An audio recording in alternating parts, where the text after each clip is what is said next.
Good afternoon, good evening. My name is Glenn Smith. Today I'm going to be briefing you on this little cross country scenario for the commercial flight one class.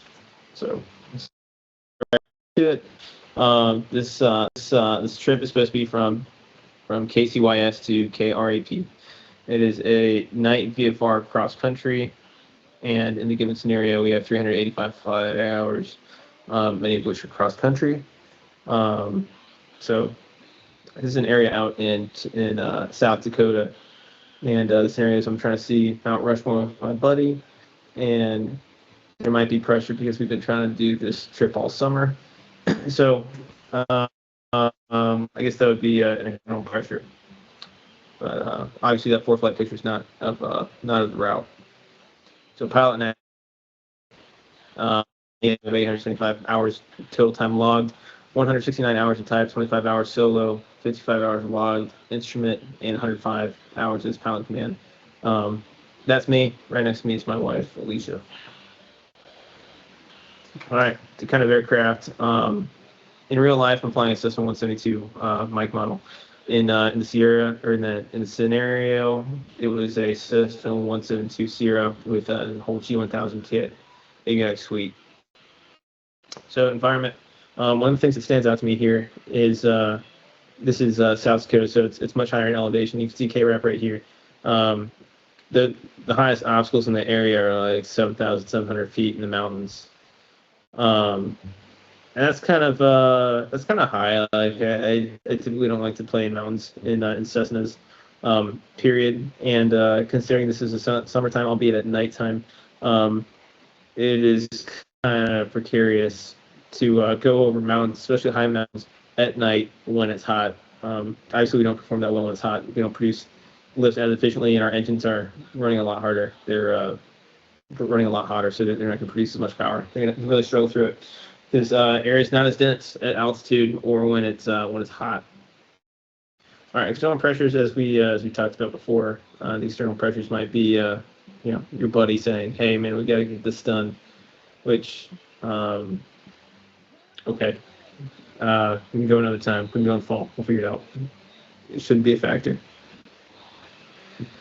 All right, so looking at the METARs at the time of takeoff, KCYS says that at um, at 2354 Zulu, winds were 26004. We can play with that. It's very good. 10 statute miles visibility, great. Few clouds at 7,000. Few clouds at 10,000. Temperature 27, altimeter 15. Air pressure is right around standard 3000. Looks pretty good at the home station. Looking at the current METAR at KRAP, winds are 290 at 9, 10 statute miles visibility, few clouds at 2,000, scattered at 3,000. We are temperatures 25, dew points 18, and we are 13 points below on the altimeter here, so it's a lower pressure system already is over the field, and it's 2987, so lower pressure than what it is back home, almost significantly too. What I'm more concerned about are the few clouds at 2000. So we're going to look at the TAF. We're not too worried about the TAF for, no, never mind. Looking at the TAF at KRAP, I see there's supposed to be some showers and some kind of poor weather coming in. So I mean, realistically, considering it's nighttime, it's summer, we're crossing mountains, we're flying near mountains.